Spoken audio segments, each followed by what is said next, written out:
तो दोस्तों APS minds के शेयर में एक जबरदस्त गिरावट आज फिर देखने को मिली है। ऑलरेडी 52 वीक लो पे चल रहा था, आज और फर्दर उसको एक्सटेंड करते हुए लगभग 450 के आसपास आ चुका है। अब क्या रीजंस हैं कि इतनी गिरावट इस कंपनी में देखने को मिल रही है? देखिए, यहां पर जो आज से 3-4 साल पहले जो नरेशन था और आज जो कंपनी की मैनेजमेंट का नरेशन है वो कंप्लीटली चेंज हो चुका है। आज से 3 साल पहले वो 25-30% की सीएजीआर ग्रोथ की बात होती थी, आज 10-12-15% की ग्रोथ के लिए कंपनी स्ट्रगल कर रही है। तो थोड़ा सा हो क्या रहा है कि जो इन्वेस्टर्स हैं उनका जो मैनेजमेंट है उस पर से ही थोड़ा सा भरोसा उठते हुए नजर आ रहा है, और ये तभी ऐसे शेयर में ऐसी गिरावट देखने को मिलती है जहां एक शेयर 1500 रुपए से 450 हो गया और उसके बाद भी कोई खरीदते हुए नजर नहीं आ रहा है। एक टाइम पे 150-200 के आसपास की प्राइस टू अर्निंग इसकी पहुंच गई थी, आज 35 के आसपास की प्राइस टू अर्निंग है।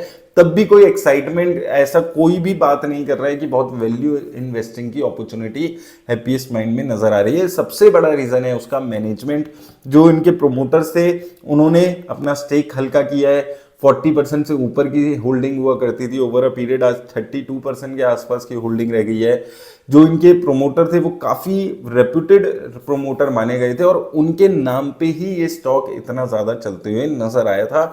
लेकिन उसके बाद हुआ क्या कि आपको बिजनेस चैनल्स ने चेपा ये जो शेयर है 1500, 2000, 1000 रुपए के आसपास, और उसके बाद किसी ने सेल करने के लिए भी आपको नहीं बोला या दूर रहने के लिए भी बोला नहीं, और आज कोई इस कंपनी पे बात तक करने को तैयार नहीं है क्योंकि एक लगातार डाउनसाइड है। आप फंडामेंटली देखेंगे तो अच्छी कंपनी आपको नजर आएगी। यहाँ पर बहुत ज़्यादा डेट आपको नजर आएगा कि ओवर अ पीरियड यहाँ पर डेट थोड़ा सा इनके ऊपर इंक्रीज हुआ है, लेकिन ओवरऑल यहाँ पर प्रॉफिट हो रहा है, लेकिन प्रॉफिट में ग्रोथ नहीं हो रही है और अगली ग्रोथ के कुछ मेजर ट्रिगर्स भी मैनेजमेंट बात नहीं कर रही है। तो ये 2-3 चीजें हैं जो थोड़ा सा मिसमैच इस वक्त हो रहा है, जिस वजह से थोड़ा सा अभी शेयर में एक अच्छी खासी नेगेटिविटी आपको देखने को मिल रही है। आज से कुछ टाइम पहले एक अच्छी जबरदस्त ग्रोथ थी, कंपनी एआई पे बातें कर रही थी और वो एआई सुन के ही काफी सारे लोगों ने इन्वेस्ट कर दिया था कि एआई में कुछ करती है कंपनी, लेकिन ऐसा कुछ बहुत मेजर एआई ड्रिवन कुछ काम इनका नजर नहीं आता। ऐसा कोई बहुत ज्यादा एआई रिलेटेड कुछ काम नहीं कर रहे हैं ये, लेकिन उस टाइम पे यही था कि क्लाउड कंप्यूटिंग और एआई या हैवी आईटी के वर्ड्स यूज करके ये काफी ज्यादा शेयर में इसमें आपको उछाल देखने को मिला था और यही रीजंस थे कि यहाँ पर तेजी देखने को मिल रही थी।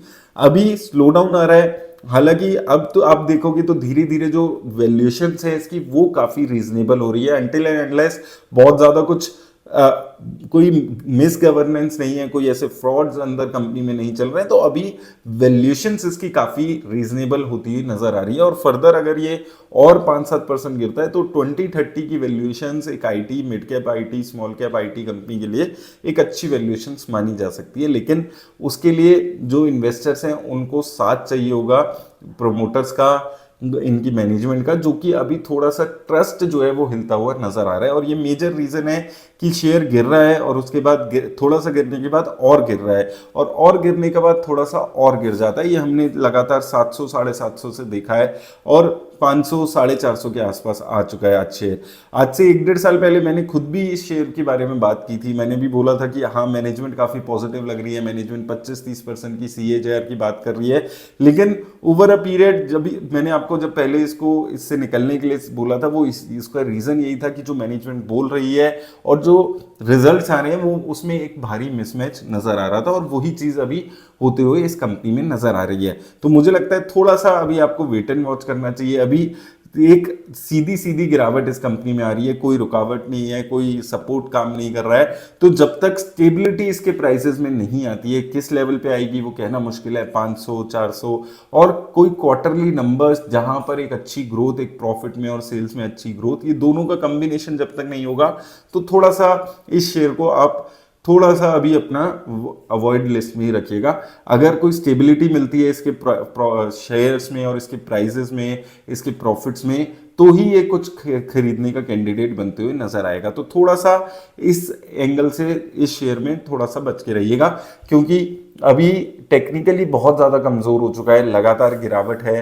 हर फिर अपना सपोर्ट तोड़ते हुए नजर आ रहा है और लगभग आईपीओ के टाइम पे जो इसका 350 के आसपास की लिस्टिंग हुई थी उसकी तरफ बढ़ते हुए शेयर नजर आ रहा है। अब क्या ये अपने आईपीओ प्राइस पे पहुंच जाएगा, ये देखना रह गया है बस इसमें, क्योंकि अभी तक के पहले 700 पे अच्छा सपोर्ट बना रहा था, फिर 700 से 500 पे आया, फिर 500 से अब 450 आ गया है। तो रुकने का नाम ये नीचे के लेवल पे नहीं ले रहा है और ऐसे फॉलिंग नाइफ में बीच में एंटर करना थोड़ा सा ज्यादा रिस्की हो जाता है। तो वो चीजें ध्यान में रखिएगा अगर आप इस शेयर में इन्वेस्ट करने के बारे में सोच रहे हैं। उम्मीद करता हूं आपको हेल्प मिलेगी। याद रखिए किसी भी तरह की इन्वेस्टमेंट की राय नहीं है। धन्यवाद।